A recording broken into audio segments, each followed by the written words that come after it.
I think that partnership is really key.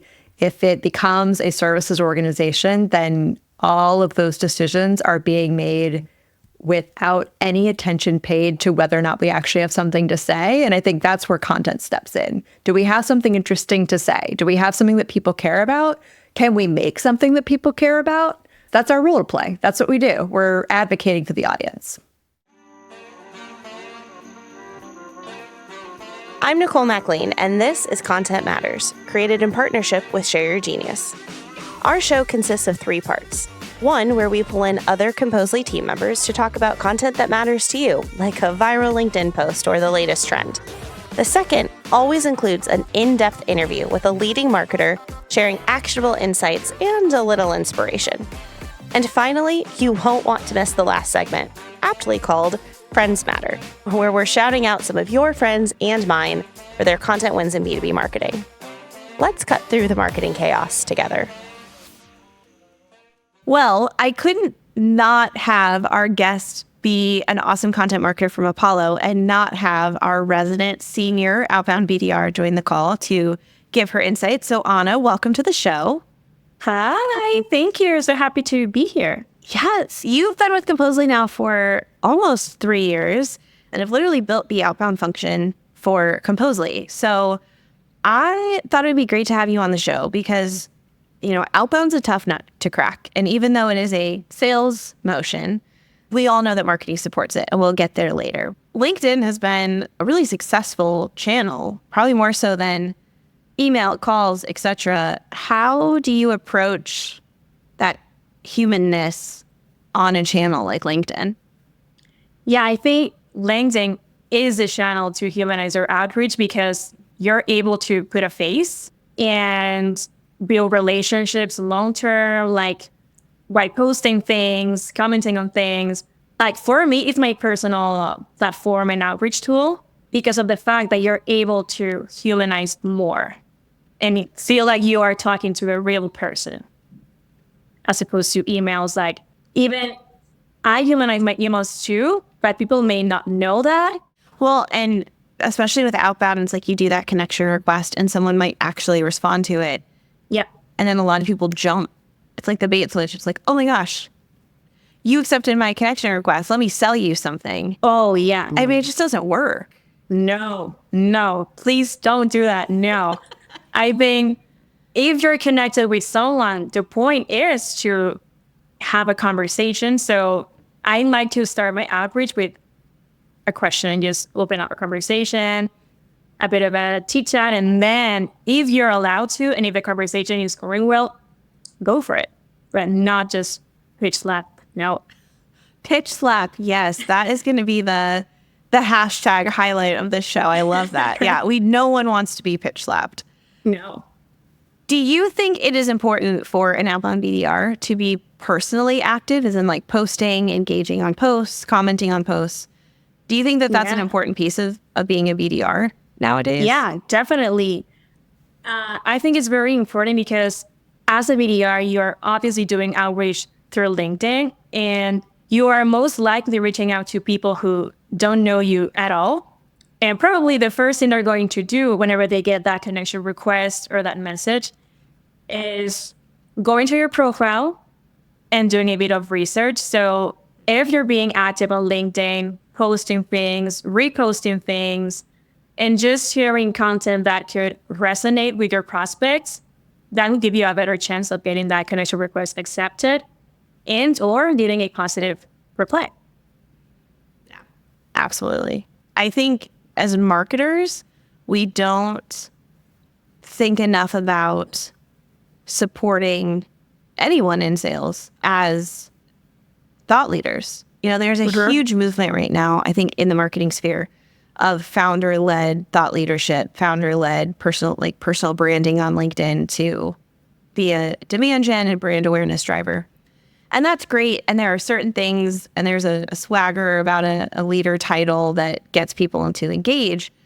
But sales is often connecting with your target buyer every single day. And oftentimes our salespeople have a larger connection list of our target buyer than certain people in leadership do. Yeah. And so I think marketing needs to think of their sales and specifically their outbound team as a distribution channel for their content, for their video, their podcasts, for sharing that in front of the people that, especially if it's outbound, marketing can't email them because they're not opt-ins. But if you're able to get that connection through your hard work, it just seems like a huge missed opportunity. Yeah, definitely for brand awareness, because like in my case, I reach out to marketing titles. So basically all my connections are marketers. So I always share why my company posts. I just repost it because obviously I know I have a big community of marketers that maybe they will see it, maybe not, but I mean, you can try. Yeah, absolutely. And if you're watching, be sure to connect with Ana on LinkedIn. Yeah. Because she does share really cool stuff. I try, yes. But also, I'm not saying that as a BDR, your goal should be to become a LinkedIn influencer. I'm definitely not one. And also, I don't think that LinkedIn is the type of platform where you're being judged based on the number of likes and followers, as opposed to other platforms.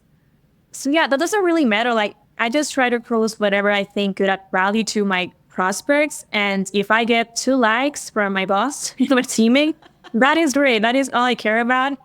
And the goal is just to be active. So when a prospect goes to my profile, they can see that there's an actual human using that account, and they can see me as maybe as a trustworthy source.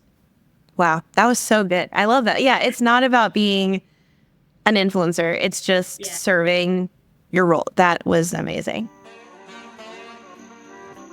My name is Robyn Showers. I am the director of content over at Apollo, which is a sales intelligence platform. It's really an end-to-end go-to-market intelligence platform. We have a lot of tools I think that people don't even know about, which is very exciting to kind of be entering those different spaces. I've been there for about 6 months. I've been in marketing in general for about 15 years and in SaaS specifically for about a decade. So this is definitely like my home. I love software. I love software people. Robyn, welcome to Content Matters. So excited to have you here. I feel like I have to ask, as a marketer with a name like Robyn Showers, like, do you lean into the Showers persona with like rain, or like I'm going to be super sunny and be the bright spot on a rainy day? Do we love flowers? Like, am I going too deep into this? Let's see. I think so. Fair. No, I'm teasing. I don't think I really like lean into it too much. I like that it's a unique name. Like, yes. I feel like if you Google me, don't find do that. You. But yeah, you find me. Yeah, like to the point that if I had, when I had blogs in like the early 2000s, I had to bury them. Like it was one of those. It was my own personal SEO mission because I was like, they're gonna find me because there's only one. There's only one of me, which we love, and thank you for sharing that with us. Awesome. Well, this is my favorite question to ask: is just how did you get to your role? Like, give us a little insight into your journey. Yeah, absolutely. So let's see. I started in copywriting and sort of publishing. I worked for like a really tiny publishing house. And while I was there, I just naturally gravitated to more of the marketing side of the business in both of those companies. I was really interested in how we were promoting ourselves, how business was coming in the door. And that's right around the time when inbound marketing was starting to become a thing. So I found that fascinating. I was a huge reader of the HubSpot blog, and they had an opening for a social media manager. And I applied thinking there's not a chance in hell they're going to call me. And I got the job. And I moved to Boston. I got like a complete crash course in SaaS and software and tech and startups.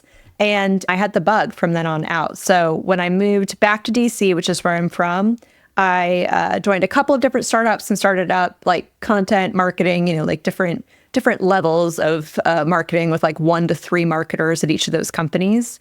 Worked at an agency where I was doing SEO and content, and that was kind of my first taste of SEO. And then the last 5.5 years, I've been at Vimeo, and really I joined to help them start their enterprise business. So they were completely B2C. They were pivoting over to enterprise. They were starting a sales-led growth arm of the business.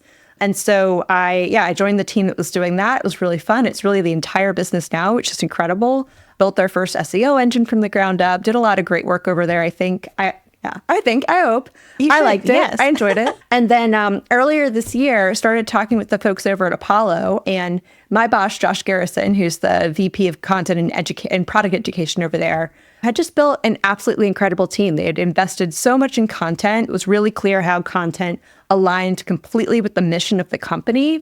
Every person that I met made me want to work there more. So I joined in April of this year, and I've been really excited about it. We were talking earlier, but that title is so interesting, like VP of Content and Product Education. I feel like that really showcases the company's commitment to have a VP level person at the table advocating for content. I completely agree. Yeah. And it's funny because I feel like I had been having conversations with several people on podcasts and in private and at the company level about where content belongs because of the fact that content marketing has been changing so much. And I think there is there's been this push, especially at larger companies. I think at startups, it's pretty obvious that content is one of the first functions you build up. But at larger companies, it's sort of like, well, do we put it with communications? Do we put it with creative? Do we put it with demand gen? There's lots of different places that it can live. I'm fully on the train of content should report directly to the CMO or directly to the head of revenue or, whoever is really in charge of the marketing organization, because I think it's such a strategic role. And so I loved that Apollo was investing in it in that way. I love that they were drawing the connection between content marketing and content in the product that's actually helping people when they're doing the action to do the action better. So in our case, helping them book more meetings. And we offer just a ton of trainings. We have 2 daily live webinars a day. We have a ton of academy courses, master classes, and very extensive knowledge base that's run by just an absolutely lovely team over here. And so, I was really excited about that. I was like, yeah, you guys are investing and you have, Josh is also a former sales guy, former founder as well. And so I just feel like the mission of the company is sort of woven in throughout our content team. We're bought in. We're there to serve the audience and to help people navigate this crazy market that we're in right now. Sales is hard right now. Sales is so hard, especially outbound. And I know we'll dive into that. But I just going back to kind of where content sits for a minute. Yeah. So often, because it is efficient, and I get that, but I see content, creative design, especially at larger orgs where they set up like an agency and you just become order takers and you get your tasks and everyone is putting things in and you have that prioritization czar and going in. And I do think you miss something in the context when you just make content strategy. There is no content strategy. There's no content strategy. Yeah. It's a services organization. I completely agree. And I think as content leaders, that's something that we have to be always watching out for, because there is a part of our jobs that is a service agency, right? Copywriting goes through my team. We write a lot of emails. We obviously, when we're creating campaigns, we're working with people to decide what the content of the campaign should be. But I think that partnership is really key. If it becomes a services organization, then all of those decisions are being made without any attention paid to whether or not we actually have something to say. And I think that's where content steps in. Do we have something interesting to say? Do we have something that people care about? Can we make something that people care about? And that's our role to play. That's what we do. We're advocating for the audience. Oh, that's good. Advocating for the audience. We're writing that down. That's a timestamp worthy. Yes. There's your first nugget, everyone. Advocate for your audience, because we talk to a lot of folks in the SEO space. You're mentioning your background in that previously. And a lot of times it is that balance of okay, you need to do this for Google, or you want to go for this keyword. And so often we're trying to pull out we can go for this keyword. We should go for this keyword. But what is a unique thing that you can add to it that makes it specific from Apollo, or makes it feel like it's not just any other noise in the space? And as a services org that supports a lot of content creation, and can sometimes feel like we're just being told what to do, and we're like, but does this make sense? And it's hard to kind of push back when you're an outsourced resource, let alone if you feel that way and you're in-house and you still can't get that same pull. I think it's just an important reminder for marketers, whether you're producing content in-house, you're working with a partner, you're working with a freelancer, what is that unique perspective for the audience, and how are you advocating for them with every piece of content?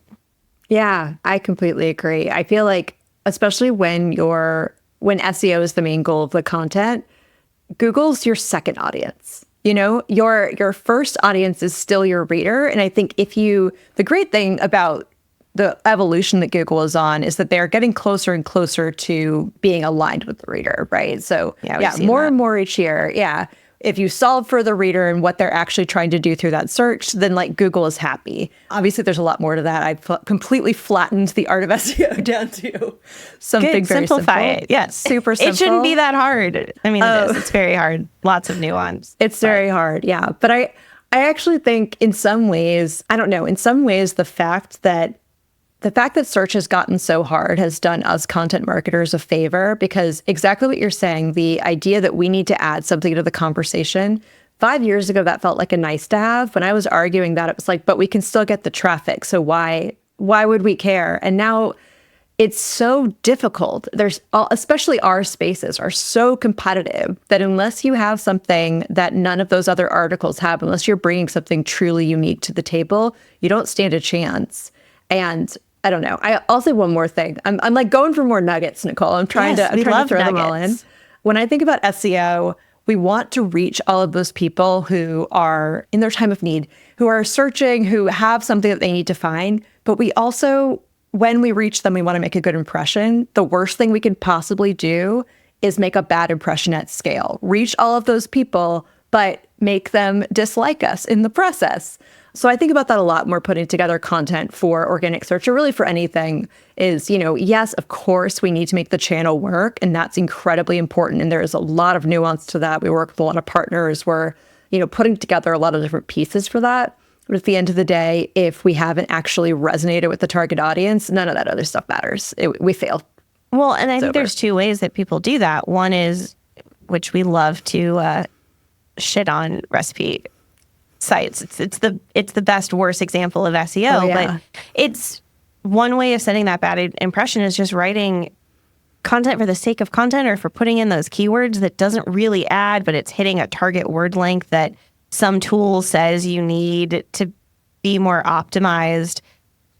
Who really wants to read that? You just want to get to your answer. And the second is pitching and not really understanding where that buyer is, where that audience member is. Again, advocating for the audience. Where are they in their journey?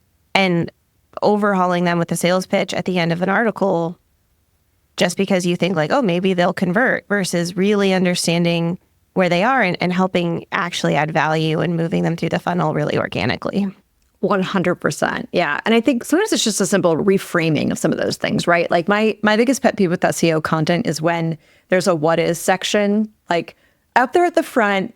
It's about a topic that you'd have to be pretty deep into the industry to know about and have Googled anyway. And so it's like, what is sales intelligence? You're like, I know what sales intelligence is. That's why I typed it in. Like, I'm aware. Right. But I have found when we've been doing some articles about that sometimes reframing it as, well, wait, what do we mean when we say sales intelligence, right? Like, let's at least set the stage. Let's not take too much time here, but like, that's actually useful. When we say it, this is what we mean. And we're going to like refer back to that the entire article. So we're just all on the same page. I feel like sometimes it's just thinking about it an extra minute and being like, oh yeah, that's why that's actually important to this article. Absolutely. Well, and that's such a great transition, because speaking of SEO being hard and sales being hard, outbound is incredibly hard. And so you mentioned sales intelligence. Obviously, Apollo has hopefully some really good insights into how to make that easier. But, for marketers who are on the call listening, outbound has always been so interesting to me. And I feel like there is a disconnect, because as marketers, we should be looking at that as a distribution channel of your content. And again, like creating content in the moments to meet people where they are in the funnel and kind of move them in and build that really great first impression. But too often, like outbound is so separate from marketing, like degrees of separation. Like you're not reaching Kevin Bacon if you're an outbound, like you're too far away. How do you guys close that gap where I've seen people do it really effectively? Yeah, I think a lot of it is the idea that outbound is so separate kind of comes from this idea that they're like going through a list or like auto robocalling. And I think modern outbound is actually very targeted. Like we have this whole framework of full cycle selling that kind of breaks down how you should be tiering out your lists. And it talks about like your tier 1 folks are probably going to like, maybe they're going to get a gift. Maybe they're going to get, like really custom, like you're going to do a lot of research on them. They're going to get a lot of attention because of the fact that you've done the background research to know that they're your best audience. They're your targets. And I also feel like modern outbound sales is also, it's borrowing a lot of tricks from marketers. So it's doing stuff like people visit the website. We know that now, right? We know what page they visited. We know what they were doing there. That's powerful. You can actually reach out and help. You could reach out and be like, in a non-creepy way, not I saw you doing this, but right. I think I know what you did last summer. Yeah. But more like, I know that you're researching this, right? Or this might be of interest to you. This other page isn't as obvious to you. I thought that maybe I'd send this your way. So yeah, I do think that it's just outbound sales is getting way savvier, and it is about using all of those tools at your disposal to cut down on the barriers, right? To like make it a little bit faster to do the research and find better people faster, figure out what they care about faster. All of the AI tools, all of the automation tools, if you're using them to blast as many people as possible, you're doing it wrong. But if you're using them to really hone your craft, I think that's where we're seeing people find success. Yeah, absolutely. I'm curious, again, we were speaking about clearly education and product education as a pillar of your content strategy. But the sales and marketing space is very crowded. There are a lot of players who each kind of have their own spin on it. Obviously, you put education as a pillar of the content strategy, but how do you think about leveraging content to find differentiation or to help your clients and prospective clients understand why when in theory, there's so many options that they could choose from?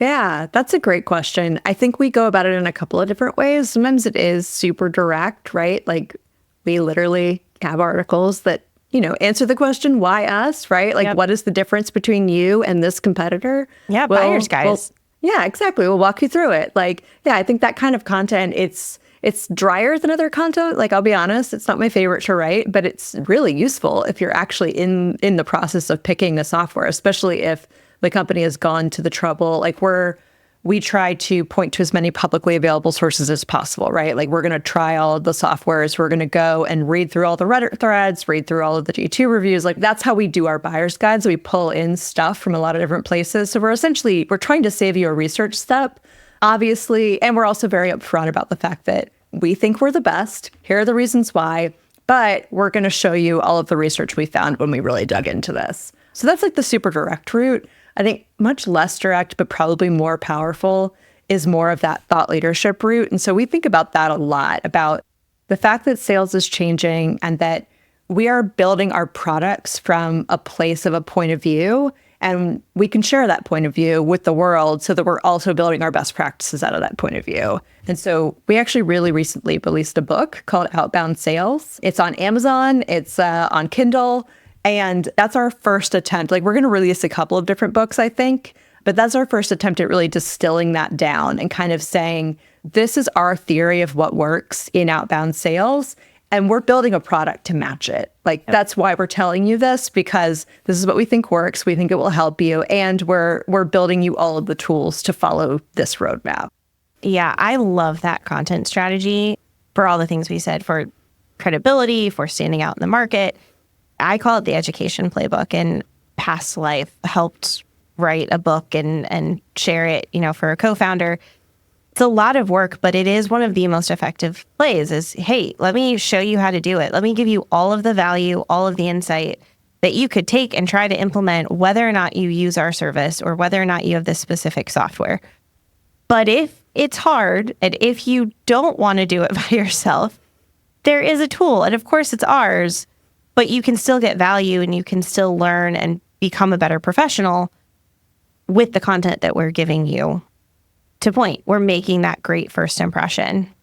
100%. Deadlines looming and you're juggling a million projects? Maybe you've tried outsourcing to an agency before, but how can you be sure that they're going to deliver on your specific goals on time and on budget? Well, look no further than Clutch, the #1 leading marketplace for B2B service providers. Clutch streamlines your search, helping you kick off projects faster so you can focus on what you do best. On Clutch, you can select from over 2,000 unique services and specialties to quickly narrow in on a comprehensive list of the agencies best for your project. Then filter down to a short list of qualified providers through filters, or use Clutch's project brief technology to match you to the best fits. From there, just compare the providers by reading in-depth verified client reviews to learn more about the work that these agencies have done for businesses like yours, so you can make a confident hiring decision. Get matched to the best agencies for your business and request quotes at clutch.co/content matters. You'll be one step closer to having those projects off your never-ending to-do list so you can shift focus back to the big picture. That's clutch.co/content matters. Well, and again, I mean, I don't want to overstate a how-to blog. Like, what is outbound sales? Doesn't necessarily need to have this heart-wrenching story in it. But remembering, and again, advocating for your audience, I think that's the thread here. That's the content that people want to read. Again, is understanding that you know them, that you understand where they're coming from, that you're not just some person coming in trying to tell them how to do their job. It's like, oh no, they do understand my struggle. They have gone through it too. There's hope. Now we're getting really deep into what that story looks like, but yeah, they don't take it lightly. They've done the work. Yeah, for sure. And I will just say for anyone, this is slightly turning into like, go write a book, but I am a big proponent of it. If you have the time, the resource, the budget to do it, you'd think that by now with podcasting and audio and Audible that like books would have kind of lost their credibility, I guess, or like interest. And it's not true. People because love one, books. it does take it takes a lot of time, and there's something to say. Like, you sat down and you had something to say. It's still very, I think, respected. I think the word credibility is correct there. There is a credibility to a book, to the fact that it's something you can hold in your hand, or it's something you can download on your Kindle. Yeah, it's that extra level of hard, which means that fewer people do it, which means that it's more valuable. So yeah, no, I'm now a big proponent of it too. I've been really impressed by how it's been received. And again, I think it's just aligning your content strategy with your business strategy. If you were in a category creation mode, honestly, a book can be a great way of doing it, because it can really help paint the nuance of the category you're creating and why you're different, and help bring them along this pretty intense journey that sometimes an ebook is just not enough to capture and doesn't hold the weight of we're creating a whole new category. I also think differentiating to point. That's what we talked about where Apollo's kind of in right now, is setting the tone of you think which maybe you consider that category creation as well, but we're in this category, but we're doing it differently, and kind of helping to rise above or just separate a little bit. Yeah, I'm never exactly sure where the line between category creation and like normal branding is, because it's not necessarily naming the category, but it's definitely naming the villains. It's definitely giving a different path through the problem. I agree with that. It's very adjacent. Yes. Okay, that's interesting. Let's dive in on that villain piece for a second. Do you think all content needs to have a villain? I don't think all content needs to have a villain, because some content's just education, right? Some content is just one thing. It's just it's entertaining, right? And that's the main thing. But I do think all narratives have to have a villain. I think the thread weaving throughout, or maybe you don't need to, but I think it's way more impactful if there's something that we're rallying against. And if it is more of a concept than it is a person, right? Like, it shouldn't be another company. Another company is not our villain. A specific person's not our villain. It's more spray and pray outbound is our villain. Funny thing is, I used to work for HubSpot, whose whole thing is inbound. For them, paid was their villain, right? For a really long time. Interruptive advertising was the villain. And at Amplify and employee engagement, we said like Band-Aids were the villain. Like, not really solving employee engagement or culture problems, but just pizza parties, and that's the joke. But it was Band-Aid solutions. Yeah. Yeah, exactly. And I do think that I don't know, that's just easier to grasp, right? That's like easier to rally people around than even the solution. You need to point out something wrong before you can have a solution that's worth caring about. Well, and I think that's another great nugget from this episode. We talk so much about define your target persona, define your audience. And of course, that is critical, foundational. You can't advocate for someone you don't know or understand. But we don't often talk about really personifying the villain. And I think that's just as critical, because that is who your audience is trying to solve. Like, that's what they're up against. And if you can't define that well, it is hard to have like a consistent narrative. And again, maybe not every piece of content is explicitly calling that out, but in theory, all of those pieces should tell that narrative together. 100%. Yeah, it should tell that story. I agree. I think you should be able to describe it and explain pretty succinctly why we don't want to do that. Succinctly, and also like the villain is very emotional, right? That's your chance to kind of the ethos. Yeah, get people angry, or, I don't know. Angry it's not always angry, but like it's unifying whatever it is that we're saying. We're not that kind of seller. We're not that kind of marketer. We're a different kind of marketer, different kind of seller. I'm probably not thinking through this all the way, but I think the ethos is what creates action.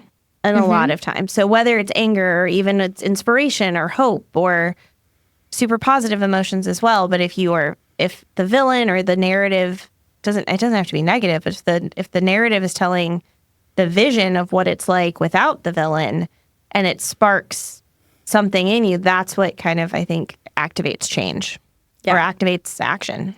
Yeah. Yeah. What is a current problem or challenge that's like really meaty for your team right now? I would say it's what we talked about earlier, that sales is hard, right? Like markets and investments are down, companies are cutting costs, sales team budgets are being slashed, and at the same time, they're being asked to bring in more revenue, right? To capitalize on every opportunity. And I think at the same time, I should have looked up stats before coming on here. There's how many more emails we're all receiving each year, and how the open rates of those emails is going down precipitously, right? Because we've just all reached this point of we can't take it anymore. So yeah, your budget's smaller, your targets are higher, you need to reach people, but a lot of them need your solution, but they are absolutely burnt out. They're, at peak saturation and cannot take. So it's just so much harder to break through the noise. So I think that's something that we think about a lot, is how can we help sellers do that? How can we help sellers find the right people and not waste time on folks who aren't ready to buy, both for their sake, for the seller's time, but also for their prospect's sake, right? Like, you don't want to burn through your prospects when they're not quite in that space yet.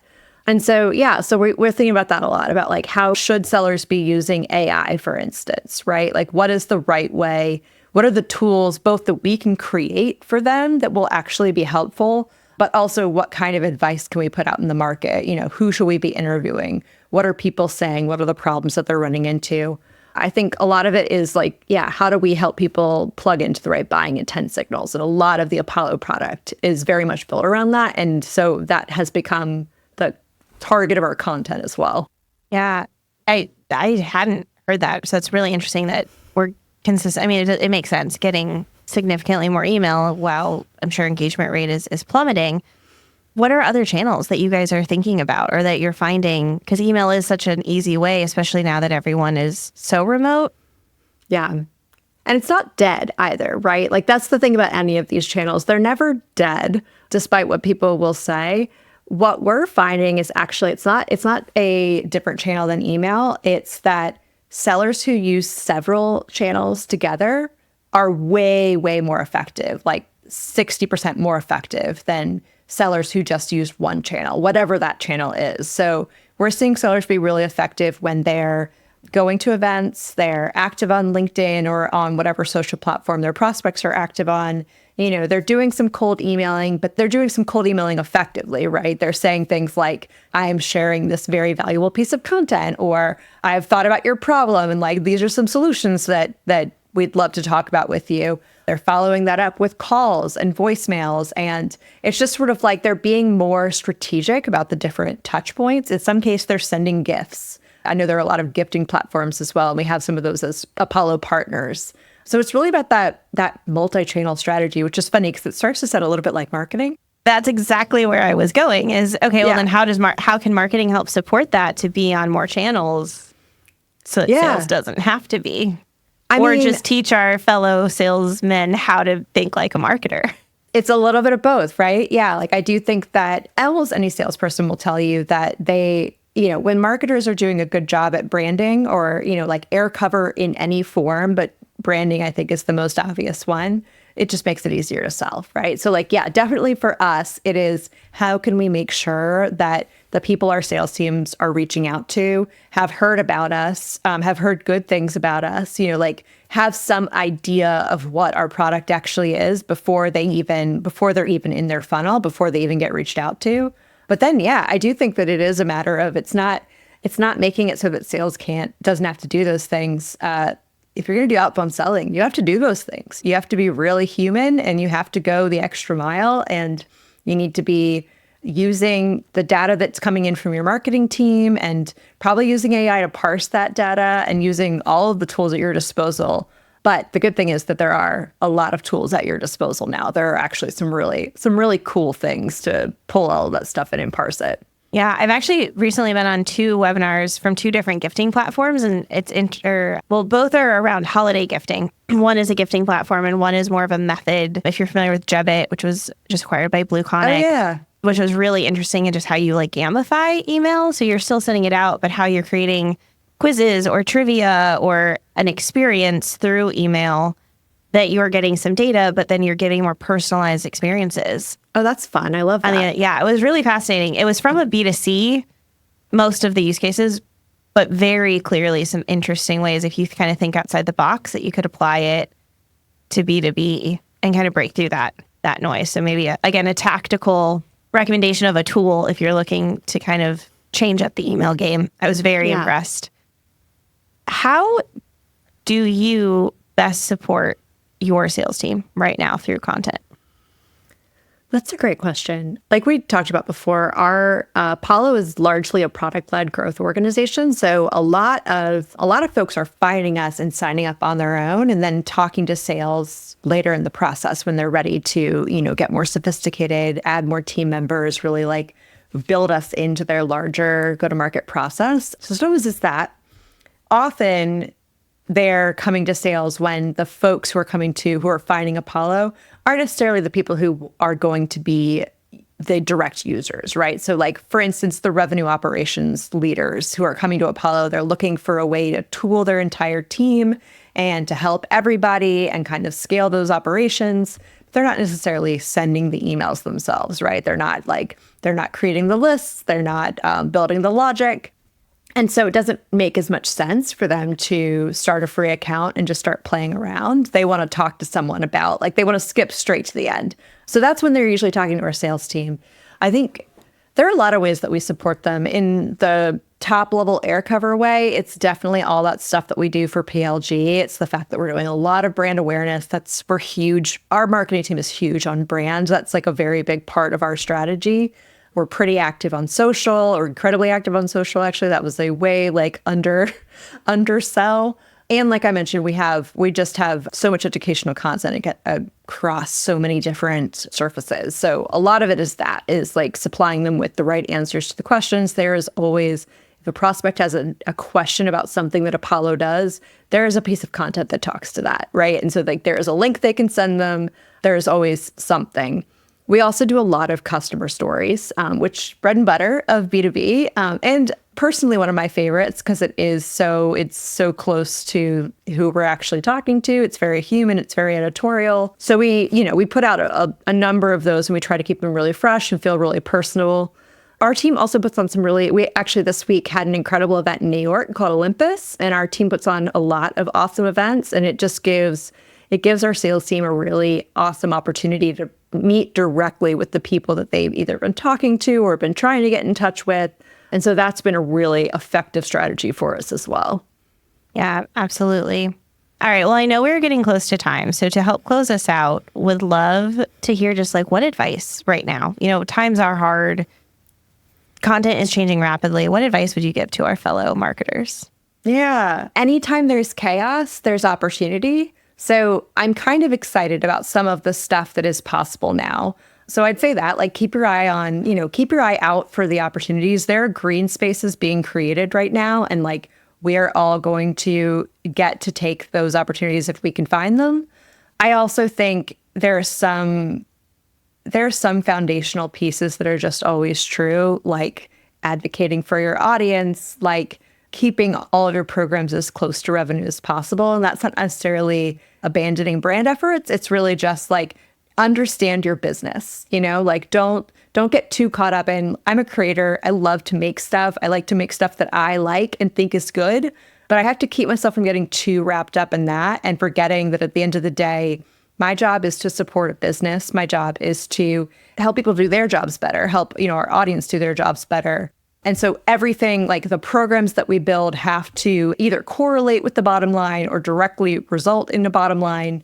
And I want to be able to point to qualitative proof that we're helping the people that we're talking to.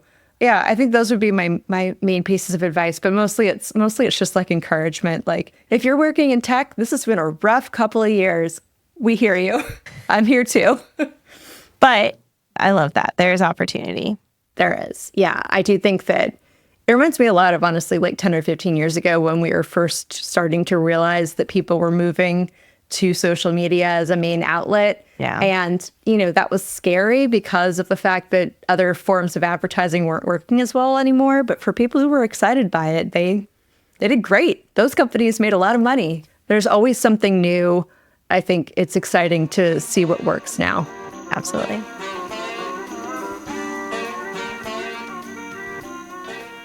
All right, it's time for another Friends Matter. And this week, we are celebrating Beth Wanner, who recently launched her new company called Mothercover.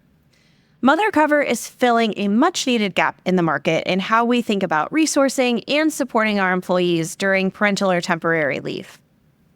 Beth started the company after experiencing an all-too-common challenge: balancing career with starting a family, supporting your team while trying to be as present at home as possible, and ensuring leaders that the company can, in fact, succeed in the interim.